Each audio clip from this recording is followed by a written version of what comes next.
ఈ ఉదయం వాగ్దానం ఎలా ఉన్నారండి? బాగున్నారా? పొద్దున్న లేచారా? ప్రార్థన చేసుకుంటారు. ఈ మాట అంటే కోపం వస్తుందేమో, కానీ దేవుడు మన పక్షమై ఉన్నాడు.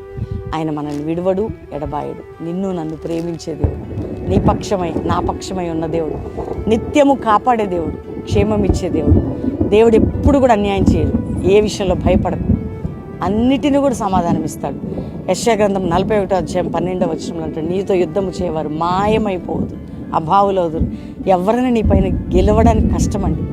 మనం ఆశ్రయించే దేవుడు, ప్రార్థన చేసే దేవుడు మనల్ని ఏం సిగ్గుపరచాడు. ఈరోజు మనతో అన్నవాళ్ళు సిగ్గుపడే రోజు ఒకరోజు వస్తుంది. నీ సమస్యలు ఏదైనా నీ ముందు తల వంచాల్సింది, నీ పోరాటాలు ఏదైనా నీ ముందు తల వంచాల్సింది. ఎందుకంటే నిన్ను విడువని దేవుడు, గొప్ప దేవుడు నీకున్నాడు. ధైర్యంగా ఉంటావా? ప్రార్థన చేసుకుంటావా? నీతో యుద్ధం చేసేది ఏదైనా సిగ్గుపడే మాయం, మళ్ళీ కనబడదట, కనబడదు అది. కాబట్టి ధైర్యంగా ఉండు. మనుషులైన, శత్రువైన, రోగమైన, వ్యాధి ఏదైనా కానీ ప్రార్థన చేసుకుందాం. ప్రభా, ప్రతి బిడ్డను రక్షించి, రోగులను స్వస్థపరిచి, వ్యాధిలో, బాధలో, చింతలో, నిందలో, గాయాలు అన్నిటి నుంచి విడిపి ఆత్మీయ, ఆరోగ్య, ఆర్థిక దీవెనలు ఇచ్చి వర్ధలు చేయండి. ఈరోజు మ్యారేజ్ డే, బర్త్డే బిడ్డలు బ్లెస్ చేయండి. ఎవరికి భారం, బాధ, శత్రు పోరాటం అది కనబడద్దు. శత్రు వారి మీద నీ కృప అధికంగా బిడ్డల మీద ఉండును గాక. శుభములను, దీవెనలు ప్రకటిస్తూ మీ సన్ని తోడుగా ఉంచమని, ఆయన ఆరోగ్యాలతో నింపమని, సమృద్ధి అయిన కృప దయచేయమని, ఆత్మీయ బలంతో నింపమని.